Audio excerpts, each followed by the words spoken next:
अरे ये चबोकन के मम्मी। अरे का बाहो चबोकन के पापा। अरे बाबूजी मर गईला, चल के रोइबू की चूल्हे बासन करबू। जा वहीं रोवा, हम ना रहे तो घर गए को काम तो से सपरा वाला ना हव।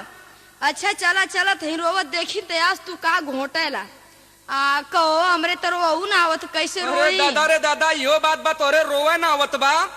जैसे ही निक बेकार रोए शुरू कर दा तैसे ही, नहीं तो गांव जवार का सक यहाँ की बूढ़ा मर गेल कोनो रोहू भर के ना भइलन।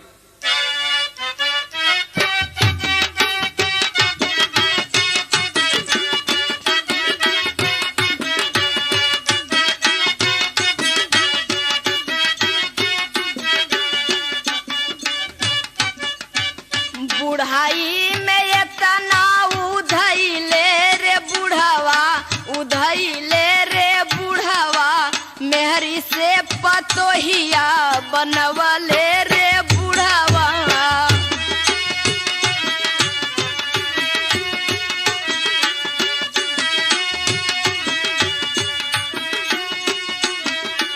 रोवा कहवा कौन बड़ा बढ़िया काम करके गए हो। अरे भाई काहे ना कैलन, अपने हक में ना नहीं कैलन तो हमारे हक में तो कैबे कैलन। 5 बीघा खेत दे के हम अकेली आइले, अरे हम अकेली आइले, आज मोके छोड़ी के परैले रे बुढ़ावा। मत रोवा मत रोवा, एक दिन सबके ही धरती छोड़ के जाए के बा।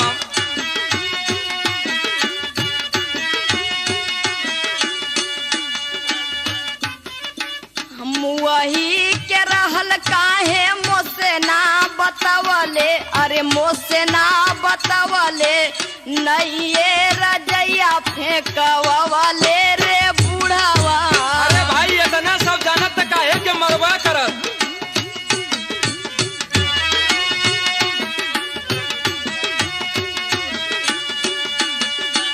घर ही में मरी के बवलावा बढ़वले, बवलावा बढ़वले, अरे खटिया ना बहरे बहिरवले रे बुढ़ावा।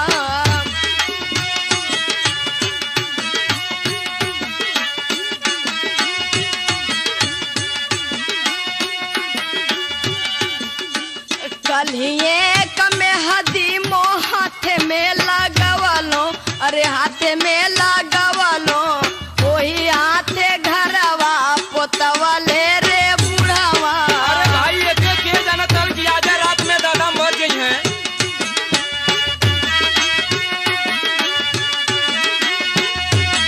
देखा चबोकन का मम्मी, अब बहुत हो गए पागल मत बना, एकदम कुछ सबूर करा। माला बाबूजी चल गइलन, धीरे धीरे भुला जाई। जनी रोवाए गोरी कपड़ा पिराए लागी, बुढ़ावा पिराए लागी, अखिया का रसिया ओराए जोई रोनिया।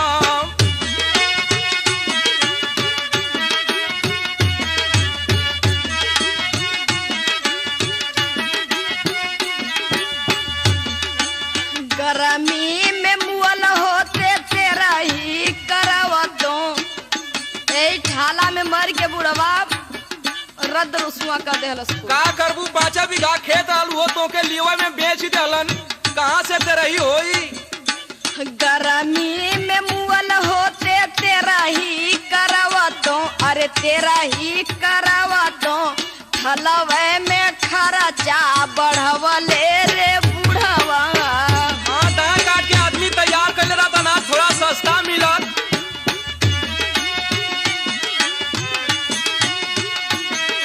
लेकिन छोड़ा कौनो उपाय कयल जाई, ना ढेर तो 5 से अखीथे बोला के दुआरे पर खिया दिहल जाई। ओठवा झुराया जाई, मुहावा सुखाई जाई, मुहावा सुखाई जाई, अखिया का कजरा धोवाया जाई रनिया।